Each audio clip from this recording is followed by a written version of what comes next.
Hi, this is Michelle, and today we're going to talk about magical protection. Let's get started.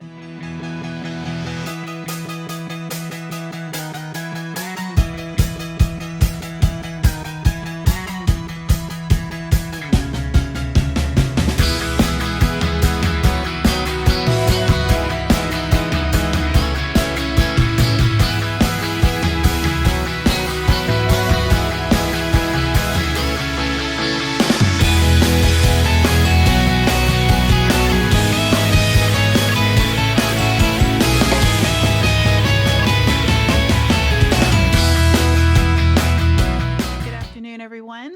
This is Carrie and Michelle, and today we're going to be talking about protecting your space from negative energy. And that could be bad things in your area, like energy coming from you that's been dropped off from a neighbor that came into your house, or, maybe spirits that don't belong there, or just in general bad vibes, or even energy vampires, or possibility of protecting from something bad that could happen. Like I think Carrie, you were talking about this random homeless guy or something that's kind of like creepy that's been Well, hanging okay. out. I feel like I could use some help with establishing an area of protection in an Mhm. area of our neighborhood from a person who has been kind of troublesome in the Mm, area. okay. And the person kind of frightens me. And I think has frightened other people as well, but it hasn't risen to a level of like that the police can do anything about it. And so I want to talk today about different ways to kind of manifest protection around an area. And I know, like, we were talking about different ideas from sigils to talismans to stones to Yeah, herbs. yeah. And so I know we have a lot to get to. Oh, we have all kinds of stuff. But first I want to tell you a little story about something my daughter did that I thought was really cool. So my daughter is very into all this stuff as well. And there was a really bad storm that was coming, and she was really concerned about that. So before she went to bed, she actually called in the four archangels and placed them on the 4 points, north, south, east, and west. And she put an energy barrier around her house. And her house was the only one that didn't get affected by the hurricane. Like everybody else's, they had trees falling on it. Their houses got flooded, and hers was the only one in the whole street that this didn't happen. Oh, that's Uh, fantastic. yeah. And so there's a lot of things, like it's not just so much about protecting yourself from, negative energy or energy vampires or bad people in your neighborhood. Right. It's about protecting yourself in general from anything that could cause harm. Mm-hmm. This is really about protecting yourself just in general, even protecting yourself in your car or protecting yourself from getting a ticket. I've done that before. I have literally put this energy bubble around myself when I was driving so that I wouldn't get pulled over by a police officer because my tags were expired. That is fantastic.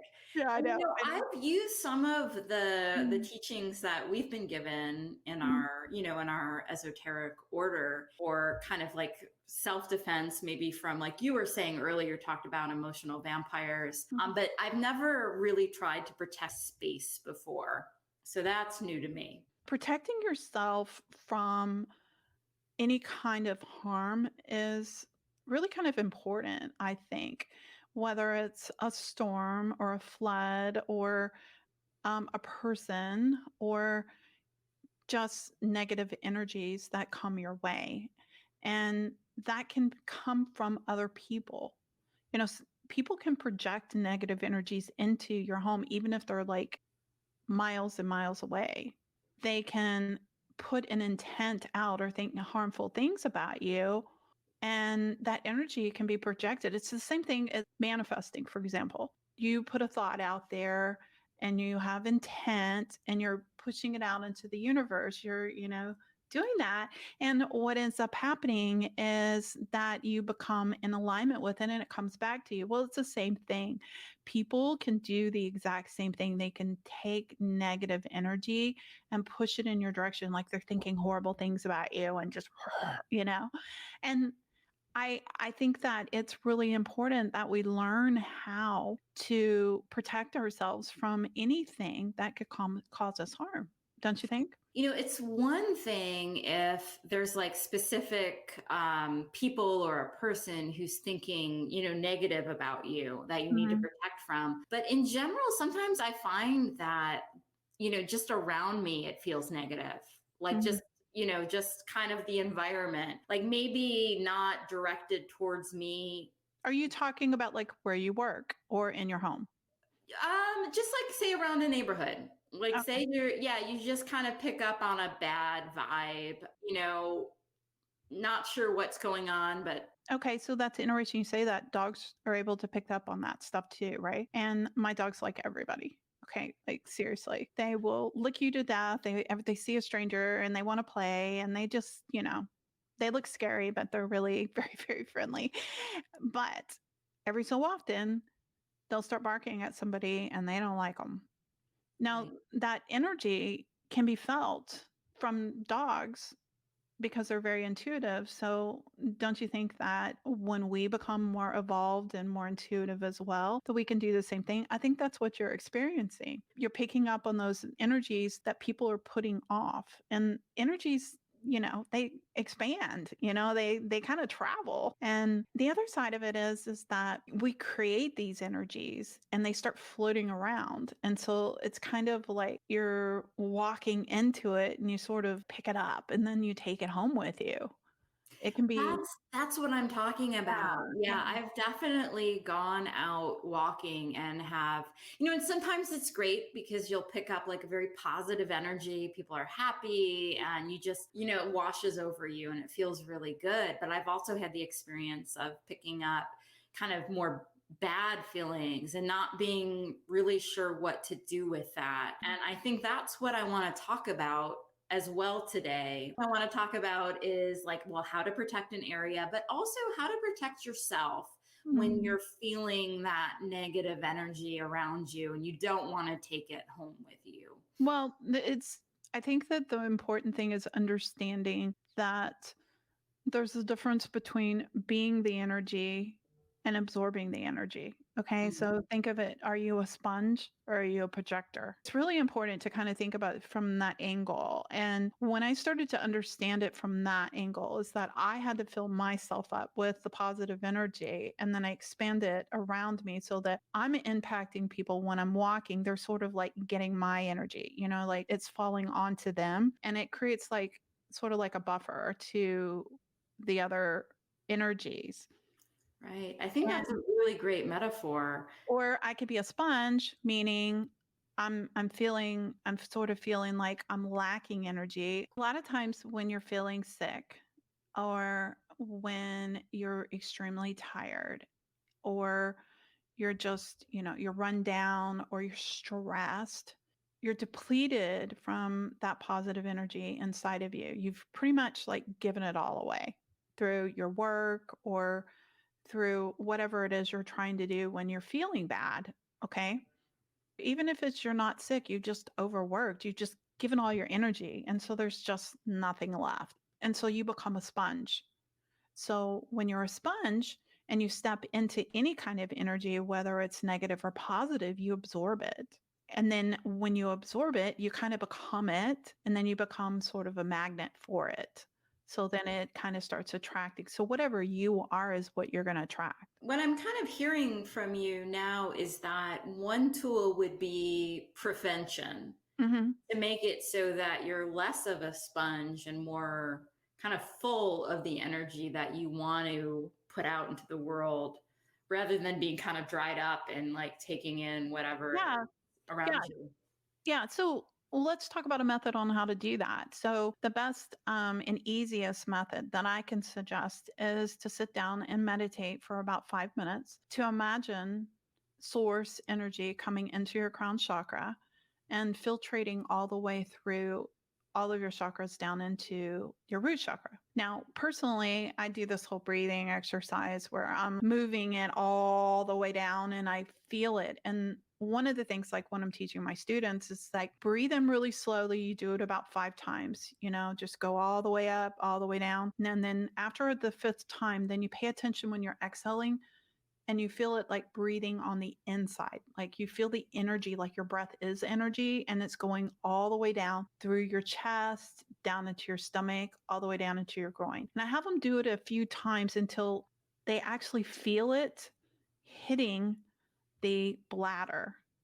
And it's really interesting because if you do that and you're doing it right, you're literally using your breath as sort of like a tool to move the energy up and down. Then eventually, after a few times, it just kind of clears all the energy out and eventually it'll hit and you'll feel like a little tingle hit right there. And then once that is established, you've kind of cleared out some of your chakras and then you move it back up, hold your breath while you're sort of circulating the source energy around your crown chakra. So you want to hold it for about 5 seconds. And then you exhale again and do it just over and over again. I'd say about 10 times total, you're good to go. And then what you've done is you've cleared everything out and you've given yourself sort of a base that is, filled back up with energy, okay, with source energy. Now, there's extra things you can do, like you can say a prayer.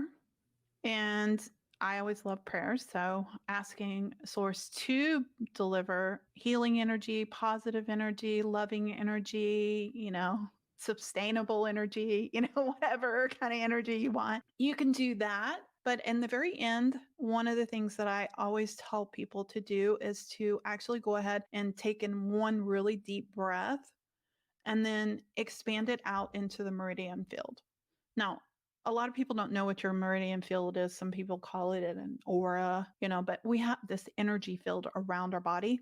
Everybody does. And if you stare long enough at somebody against a blank wall, you can see like this little light. Have you ever seen that before where you can see like a light around somebody? That's their energy field. And so what I suggest is when you take in that last breath and you hold it and you're letting it circulate into the crown chakra, then this time, that last breath, you exhale and expand it out around you, creating like a bubble of pure energy.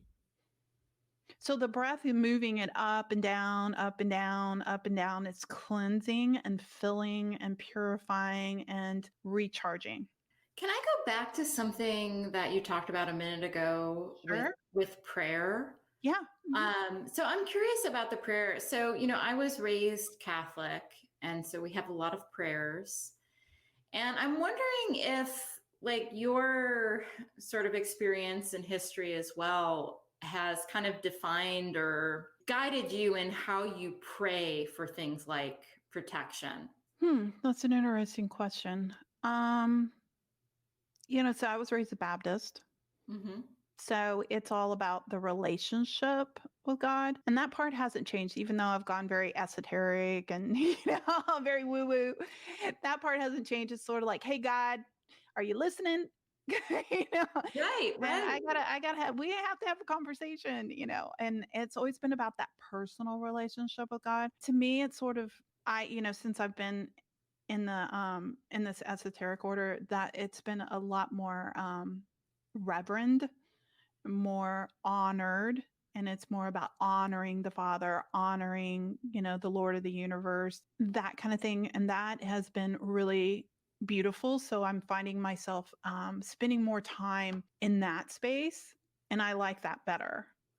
Okay, that's just my personal, because I feel like I'm giving thanks, I'm giving gratefulness, I'm giving honor. I think that reverence is important, and that was something I wasn't really taught. It was, like I said, it was about the relationship, and so now I feel like it's kind of a little bit of both for me now. It's like, okay, I'm going to honor you, but here we go. I got a conversation here.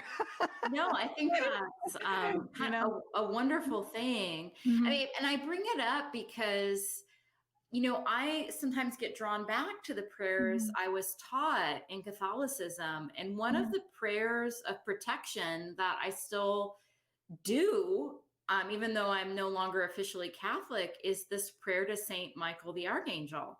It's a Mhm. Catholic prayer for protection.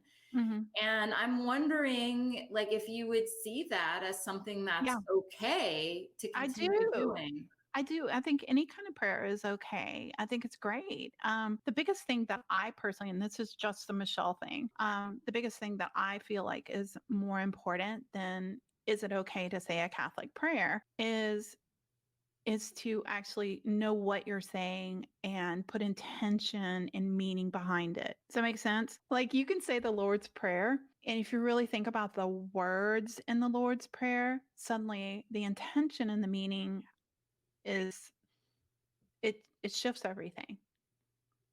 It's I agree. our it's our Father which art in heaven, hallowed be thy name. So there you are. You're honoring him right there. Yeah, Okay. it's magnified when you Mhm. focus on the And meaning. you're thinking about it. Hallowed be thy name. Thy kingdom come, thy will be done in earth as it is in heaven. So you're saying it's kind of like as above, so below kind of thing we were talking about before. It's sort of like, hey, we want it to be, I want my world to reflect upon your presence. I mean, or your presence in my life to reflect upon the world that I came from.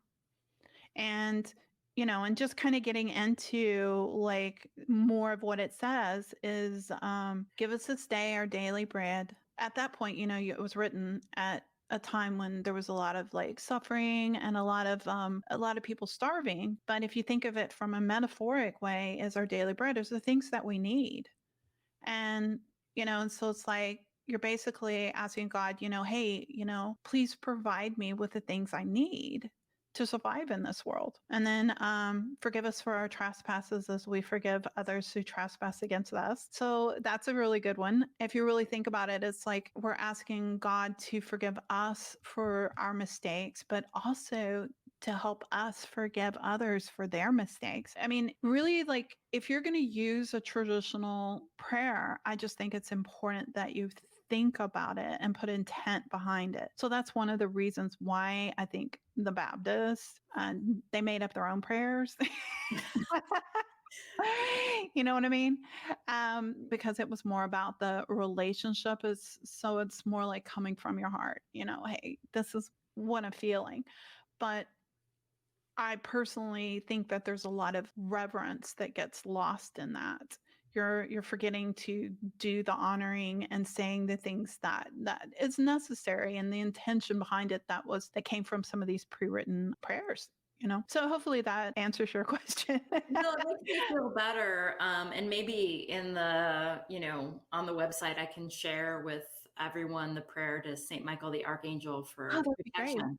It's Mhm. a beautiful prayer, and it's one that has made me feel safe. You know what? I think that we should add another link to it, and we could actually just post some prayers, instead of putting it in the blog. Yeah, So absolutely. we can Yeah, put some prayers of protection. So you guys, if you would like, you can actually go to our website and go to raisingyourconsciousness.com. So it's actually www.raisingyourconsciousness.com. And we'll put up a link for prayers of protection. That would be, there's some really good ones in Psalms that's in the Bible, by the way, that you can use as well. There's one that I found on YouTube where this guy was actually singing it, and I listened to it and I sat there and cried the whole time because I was like really listening to the words. It was so beautiful. So I think I might put a link to the video in there as well. We could do something like that. and really, even before I started following this path, I used like the prayer to Saint Michael for protection. Always in my mind, as a Catholic, Saint Michael the Archangel was battling Satan, right? Mhm. Literally battling Satan and protecting us from Satan and whatever else evil forces in this world. And I found that prayer to be helpful. I'm happy to share it. Awesome. Awesome. That would be great. There's a couple of things that we can do right off the bat. We can cleanse our energy, expand it around us, and create a bubble of energy around us. We can also do a prayer protection. And I think prayers of protection especially if you're like walking the dogs or you're out in an area that's really unsafe, that's probably a really good thing to do. And I think that those are some really good things, but those are some traditional ways of doing it. So let's get into some esoteric sort of magical things that we can do. Absolutely. So I don't know, what do you want to talk about first? So one of the things that I like to do, this is my favorite, and this is something I've done for years, and that is to use stones. Now, what I do is I go to a crystal store and I pick up stones that are specifically for negative energy. So, for instance, black onyx. There's also citrine. There's several different types of crystals that are really good for that. And what you can do is you get some really small ones, nothing really big, because what I like to do is I put them on the ledge of my door right above it. So you know how the door has like a little bit of a edge and people used to put their keys up there. That's basically what I do, but I put it on the inside of my house. And I just put it on the entrance right above it, and I charge the crystals before I do it. So I think it's important that you're basically putting like an extra layer of protection. And what the crystals actually do is they absorb the negative energy. So that's how it helps with protecting, is by absorbing it, so that when somebody does come into your home, it kind of like takes some of that away. And I put it on all of my windows. I put it on every entrance in the house. Like I would even, at one point when I was single, I used to put it even on above my bedroom door. I mean, like I put it like above my bathroom door, my bedroom door, because if somebody was coming into my house, I wanted to make sure that, every entrance that a little less gets, absorbed, you know what I mean? And that's actually one of my favorite things. But with crystals, we definitely need to make sure that they're cleansed and charged on a regular basis. And we can talk about in a different episode on how to cleanse them. And that's an easy thing. Most people can just go look it up on the internet on how to recharge a stone and how to cleanse it, but it definitely needs to be done on a regular basis for it to actually work. Now, it's interesting you talk about putting the stones over the door frame. Mm-hmm. It reminds me, there's an old Jewish tradition of using a mezuzah by the door frame as, a artifact of protection for people coming into the house. There's a lot of old traditions, Jewish, Muslim, a lot of some of more your ancient, oldest religions. They did a lot with putting protection on doors. Yeah, it's a great idea. So I'm already like starting to look at some of these stones that might be useful. I mean, like the Passover, for instance, they put something on the doors so that the blood of the lamb, so that they would pass over their home. And that's just another symbolic thing of showing how that energy that could harm you or somebody else can literally be passed by. Not saying that anybody needs to go put lamb on, but on their door. There are other ways. Yeah, we don't need to use blood for anything. Not at this point. Nobody is chopping up lambs and putting them on their door, but it is, I think it's more symbolic, because if you think about it, the lamb is symbolic for the Lamb of God. Okay, so Jesus is considered the Lamb of God. And the blood of the lamb is symbolic, just like wine is symbolic for the blood of Christ. So when they're talking about blood, they're not necessarily talking about actually using blood. It's a symbology of using that type of energy, which anything that you create intent with can be used as a superimposed for that. Just like the wine, for example, it is symbolic for the blood. Does that make sense? Right. So it seems like protecting the home, there are lots of things we can do with stones, even like going more old fashioned. So in researching this for this podcast, I looked in protection, salts, pentagrams, all of these things used as protection. But I have a challenge for you. What is that? How can you do protection in public spaces where you can't necessarily put a stone or salt? Well, there's a couple of things. First off, you can wear a crystal. Like I always wear a crystal. What is your preference for crystal protection? I think that that is a calling. Okay. Crystals are a really interesting thing because I've purchased crystals that I thought I needed, and I would either lose them, drop them, break them, or whatever. And from what I understand is that when those kind of things happen, that means that that crystal is no more of use for you, or it's not the right stone for you. Like I got a black onyx and I was wearing it for a while, and the first one broke, and then the second one I can't find. I have no idea. It just disappeared. And I had a amethyst, a heart amethyst that I have been wearing for many years and never lost it, never broke it, nothing. And it stayed with me for the longest, and it's been what has been the best thing for me. It's very charged because it's charged with my energy because I've worn it for so long. It's just interesting how certain things, they'll tell you it's not right for you. The stone will just disappear, break, whatever. So for you, the best thing for you to do is to kind of really pay attention to your intuition, because this particular amethyst that I purchased years ago, I felt very called to it, and it was really quite expensive for a pendant, and I was having a hard time like buying it because I was like, this is really expensive. But I did, and because I kept on feeling like I needed it, and it has stayed with me for over 10 years. I mean, which is a long time because most of them break on me. I'm glad that you said that because Mm, I've had pendants break and it sort of freaked me out. I had this mm, beautiful kind of blue gold lapis lazuli pendant that just mm. like cracked in half. And I was like, oh no, what have I done wrong? But I maybe it just, wasn't the right stone for me. I've literally don't know how I broke that recent onyx. And literally the bottom of it just popped off. Like I didn't hit anything. I have no idea. It just broke. And I've had them fall out of its casing. I mean, it's bizarre how that happens, but it usually means that it's absorbed all the energy that it can take and it's done. Like thinking about like these things kind of breaking, Mhm. maybe like they're the protection, like they're the armor, they're the Mhm. first thing, like they absorb that negative energy for you. And once they're broken, it's like, okay, they took the hit for you, Right. essentially. Right. And the way that I look at it is that it must have been a big hit, and that's why it broke. And so now it's time to replace it or to get something else.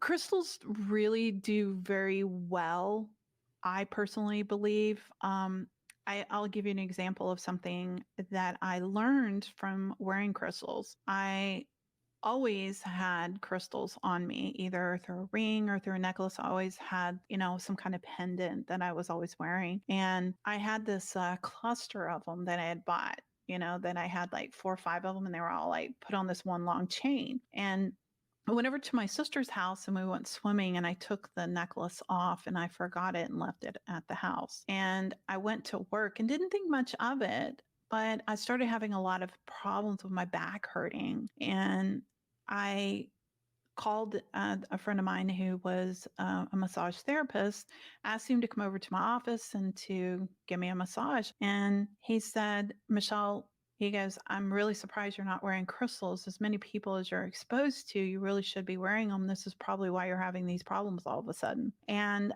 I was like, oh my God, I took the necklace off. That's why this happened. I went back that day. I went over to my sister's house and picked up the necklace and put it back on. And I just found that I feel better. Because it does absorb the attacks that come in your direction. And it's not always intentional attacks. I mean, fires are fires. You just happen to get in the lane sometimes. No, there's stuff out there, right? And you Yeah. just kind of, if you're in the way, you're in the way. Mhm. Yeah, absolutely. That's exactly the truth. So we've talked about crystals.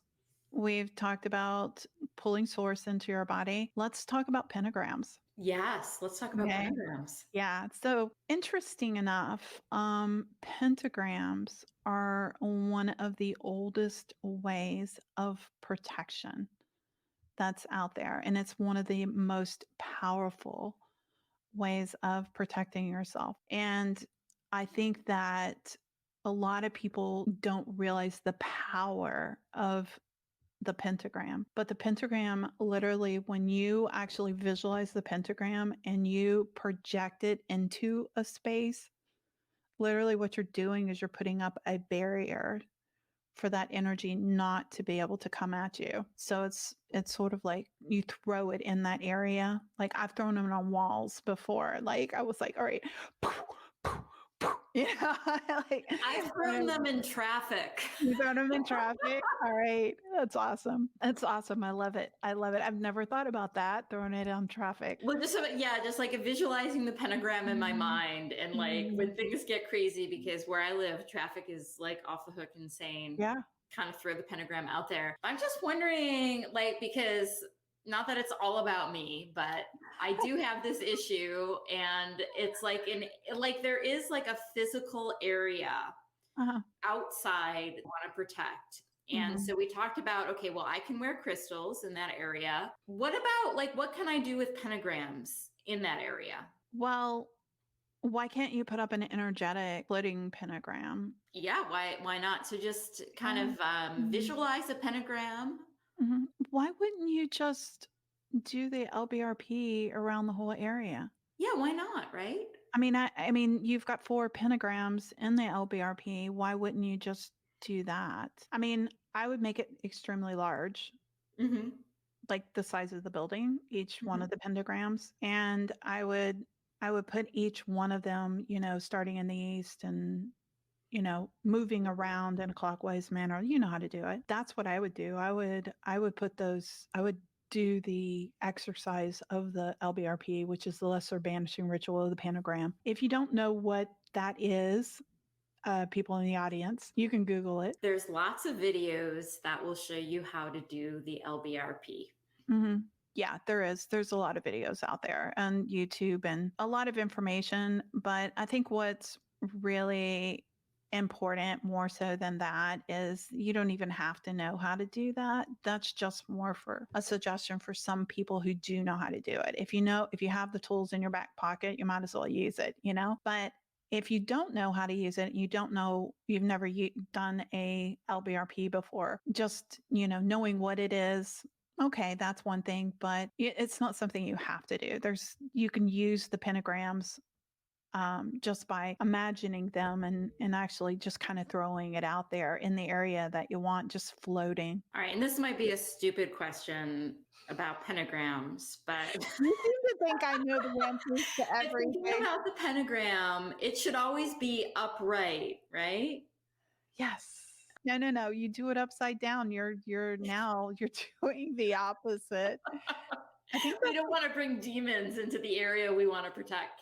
So upright pentagram, visualize it maybe in the four corners, like imagine east, south, west, and north, and visualize the pentagram in the 4 corners would probably be a sufficient way to start thinking about protection in an area. I think that what might be kind of cool to do is to actually visualize some of the archangels holding the pentagrams. Since a lot of people don't know how to do the LBRP, so what you're doing is you're kind of like asking the archangels to kind of come in and protect it. So instead of somebody just trying to figure out how to do all this stuff, it might be easier just to put an archangel in each space, north, south, east, and west, and just visualize each one of them in each space holding the pentagram, for protection. Oh, that's a beautiful idea. Yeah, the archangels are definitely there for us.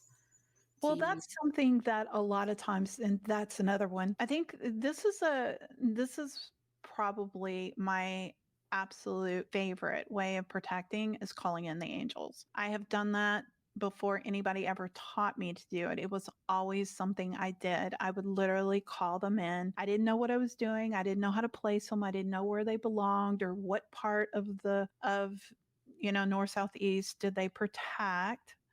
But there are specific angels that protect a specific area. Okay, that's what they're in charge of. And it even says this in Revelations, by the way.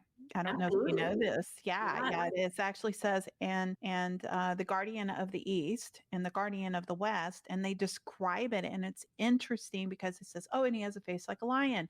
Ah, that's Michael. It's like people don't know that that is his symbol of being a lion. The other one was a face like a man. Oh, okay. Well, there's it's interesting how the Bible actually talks about it, but it talks about the symbolization Mhm. that is associated with that, but it tells you where they're coming from. So you can also do some research and go into that, and you can kind of figure it out. But I can kind of give you a heads up that Raphael is in the east, Gabriel is in the west, I know Michael is in Michael the is in the South.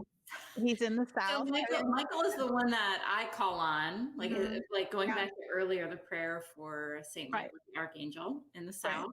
Yeah, he's in the south, and then Ariel is in the north. Right. Yeah, Yeah. so yeah, Mhm. and they're there for us. Mhm.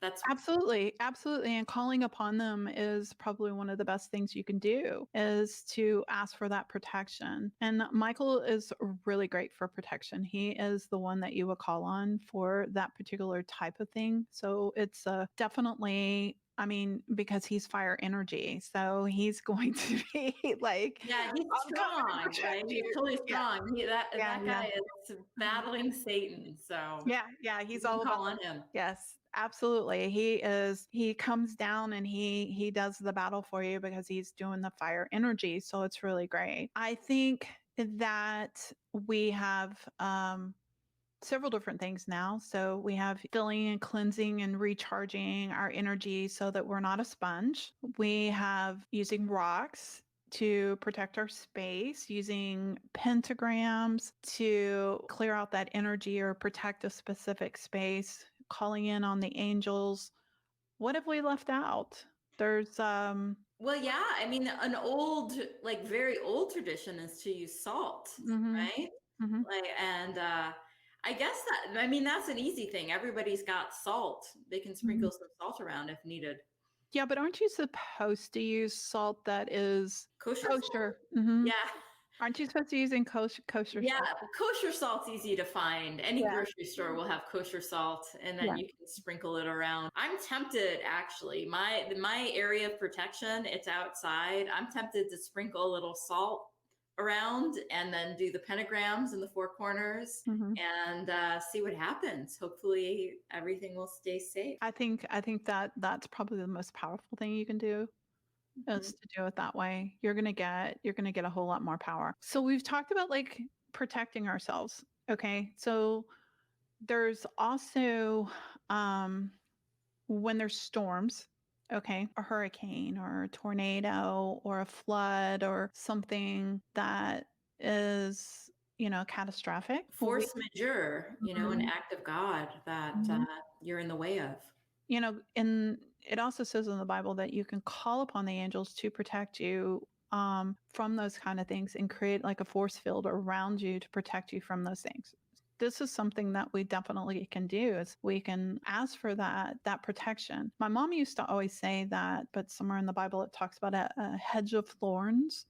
Hmm. Do you remember hearing anything about that?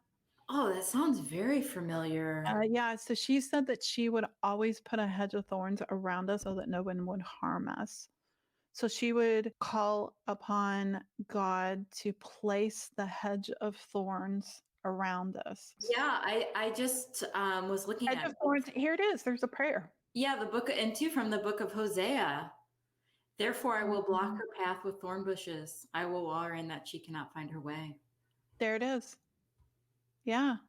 Okay, so it says, when people we love don't have the wisdom to see the destructive paths they on, we can pray for the hedge of thorns. We ask God to separate our loved ones from destructive influences, to cause those who lure them into evil to lose interest, and to cause the prodigals to lose interest in them. That's interesting. The older I get, the more I see this Hmm. people, that you see them interacting with, someone that that is not good for them or Hmm. destructive for them. What a beautiful prayer. So, Yeah, but I found something similar. Lord, I ask you to build a hedge of thorns around the loved one to separate my loved one from any influence not ordained for you. I pray that those who are a bad influence will lose interest and flee, and that my loved one will lose interest in them as well. May that hedge of thorns defend against any contact with those who are out of your will. So I can definitely see that. Like if you're seeing something, if you see a friend or a child or a loved one who is interacting with someone who's not good for them, pray that the hedge of thorns separates them from the danger. That's beautiful. I think it's really beautiful. I love that. And you could actually take that same prayer and do it for yourself too. You can pray for that hedge of thorns to be protecting you as well. Absolutely. Absolutely. I think it's important to understand, and I think this is a really important message that seems to be kind of a theme that's coming up a lot today in this particular episode is the importance of prayer and how powerful prayer can be. That is one of your biggest protections that you can do. And how important that is when it's done with intent and faith and belief. Prayers don't do much good if you don't have the belief behind it. No, and no one can know what you're asking for unless you ask for it. This is true. And that was something that I kind of received from another magical practice that we do, this idea that if you want something, you have to pray for it. Otherwise, no one knows that you're wanting it. So prayer is important, whether it's for protection or anything else. Well, it also says like 50 zillion times in the Bible that if you ask for it, you can have it. Right. Ask and you shall receive. Right? But it's said so many times in so many different ways that if you pray with faith, then your prayers will be answered. And I think that there's this misconception about what faith is, or when you say, if you believe in me, what that, so many people get so confused. They think, especially, I was raised in religion like you, but traditionally different. And we were taught that faith was believing that Jesus Christ is your Lord and Savior. And people forget even what that means. They just hear the words and they just ramble it off, and they don't really pay attention to the meaning behind it. And we forget that faith, or we misinterpret the meaning of faith, is to actually believe in something. Okay. So if I say I have faith in you, Carrie, then what am I saying? You believe in me. Right. Right. Or if I say, well, I give you a task. Okay. And I say, I have faith in you that you're going to, you're going to get it done. Yeah, exactly. I believe in you because of who you are as a person and everything that I know about you. I believe that if I ask something from you, you're going to give it to me. Right. So that's what faith is. Faith is actually believing that, this is going to happen. But if I was to ask something of you with the intent that I didn't believe in you, the chances of you doing that is going to be slimmer. It's like, you'll be like, well, you don't believe in me anyway, so why should I do it? Yeah, it's going to be 50-50 at best.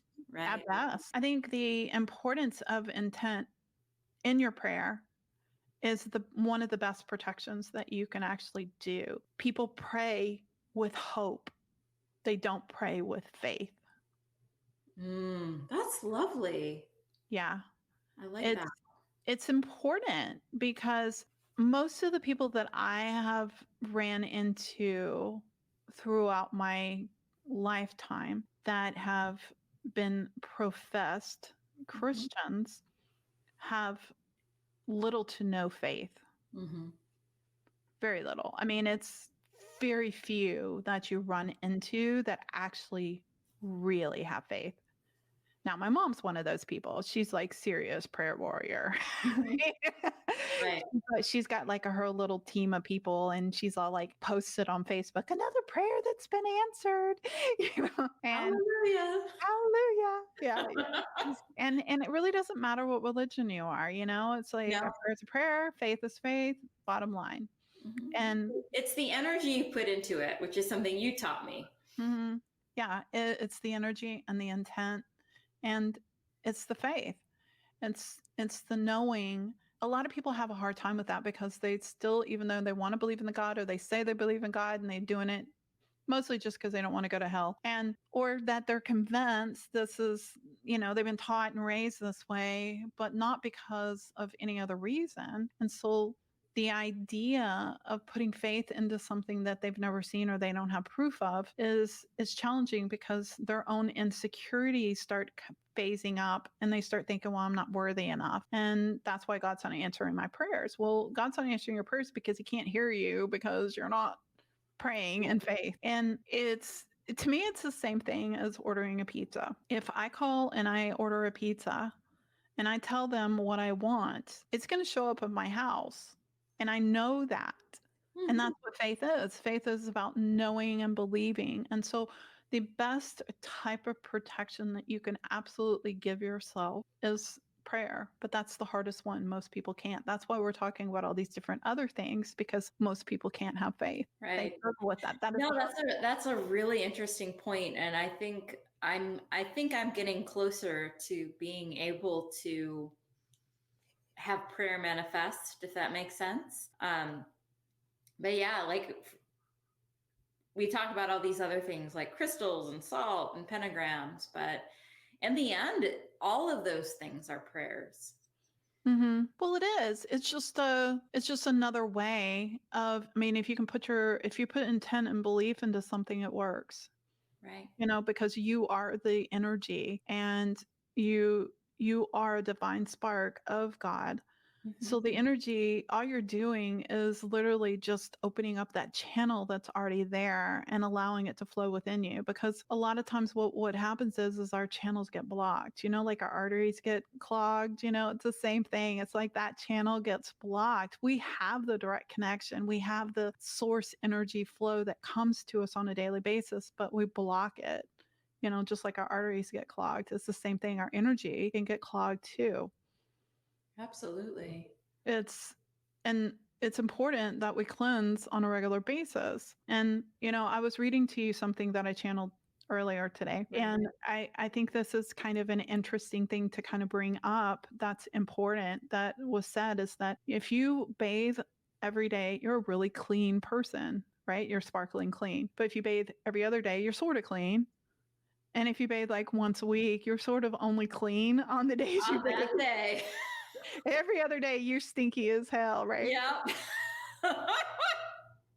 So you imagine, right? Well, it's the same thing. You want to cleanse your energy on a daily basis. Okay. It's important that we are getting up in the morning.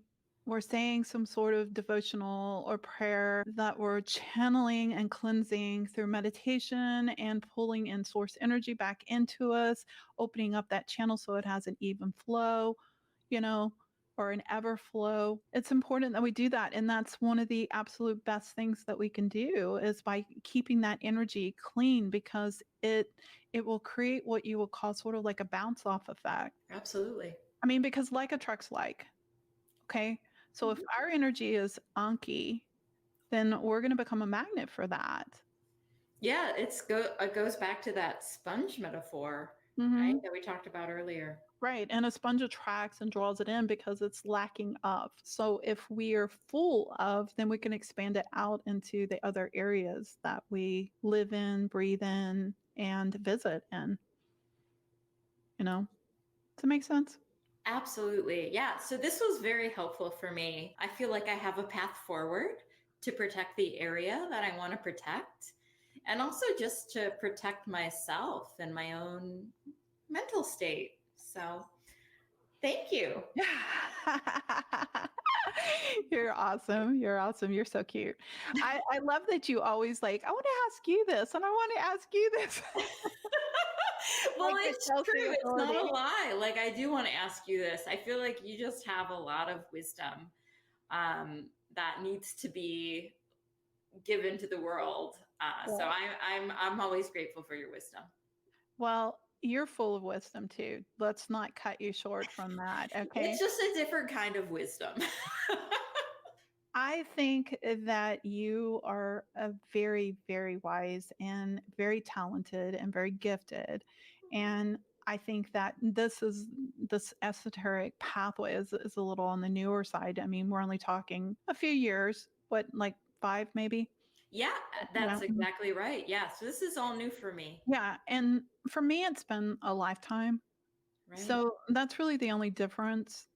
I mean, you and I both have the same kind of education and knowledge. The difference is I'm just more practiced. That's it. Well, You I know? am grateful that you are willing to share your practice knowledge because I've gotten so much out of talking with you. And so I'm hoping that people who listen to us can also get Mhm. what I've got out of talking with you because it's like it's helped change me. It's no small thing. I hope you know that. Oh, you're so sweet. I just love you so much. Well, no, it's true though. I'm not like I'm just not saying this. It's like you've you've changed me. You've helped me. And I feel in a way that I was meant to find you on this path. So I'm Yeah, grateful. sometimes I feel like there's this really deep soul connection between us that's Yeah. a little bit deeper than, your normal connections that you Mhm. have.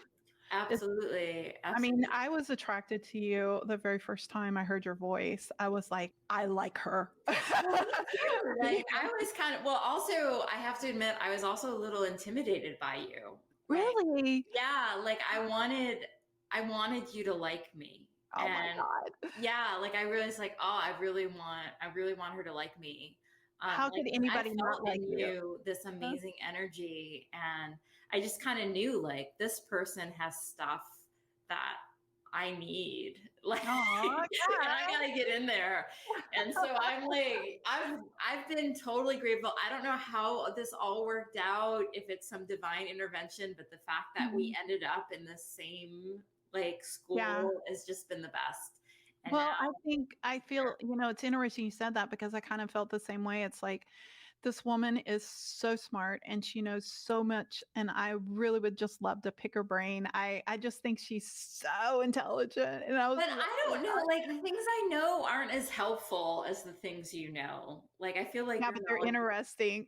Yeah, yeah, the things I know are really interesting Yeah, and very fascinating, and I love my subject. I love talking about astronomy and physics. But when it comes down to like how to change your life and mhm. how to be happy, like you've got some major insight, and I kind of saw that from the beginning too. Is like, oh, this person, I've gotta be. I hope she likes me. Well, like I said, the feeling was mutual when I first met you. It's the same thing. I was like, because interestingly enough, I don't think you realize how much sunshine you put out.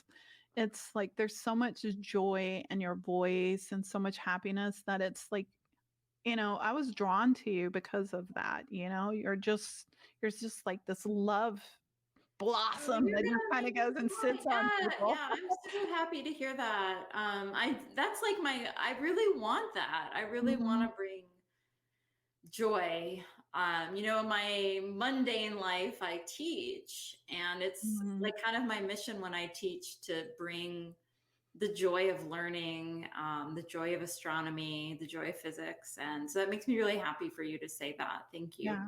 Well, it's true. It's definitely true. We're having a love fest right Yeah, now. we are. Sorry. Okay, we'll stop. We'll stop our love fest. You can edit the love fest out. No, they probably love to hear it. Anyway, so I think just to kind of sum this up, I think there's a lot of things that you can do for protection, but the hardest one, but the most powerful one is praying through faith. So if you can do that, then you will have the strongest connection. And if you can allow yourself to sit at least 5 minutes a day and channel that energy into it and be receptive for it to come into you and clear out your space, that's even more powerful to actually receive that eternal unlimited love into you. And that's how you become love, is by receiving it. You have to You have to allow it inside of you, and that's the best way. However, there's a lot of other things you can do until you can build up to that.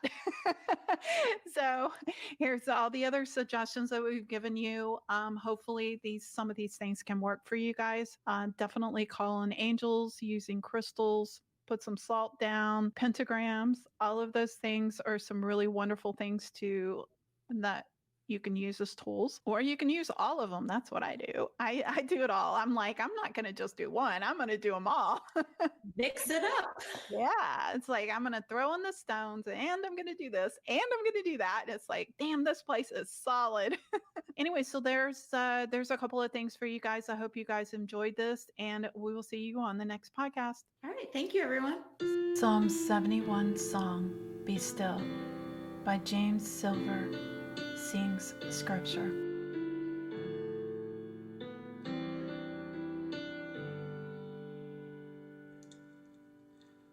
In you, O Lord, I take refuge. Let me never be shamed. In your righteousness, deliver me and rescue me. Incline your ear to me and save me. Be my rock of refuge, a strong tower to save me. For you're my rock and you're my fortress. Rescue me, oh my God, from the hand of wicked men, from the grasp of the unjust and cruel. For you, O Lord, are my hope, my trust. O Lord, since I was young, from my birth I've leaned on you, yes, from my mother's womb. My praise is constantly of you. I have been like a wonder to many, but you are my strong, strong refuge. My mouth's filled with your praise, with your glory all day long. Do not cast me off in old age. Do not forsake me when my strength is spent. For all my enemies talk about me, waiting to kill me, to plot my demise. Stay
joyful joy when I sing praise.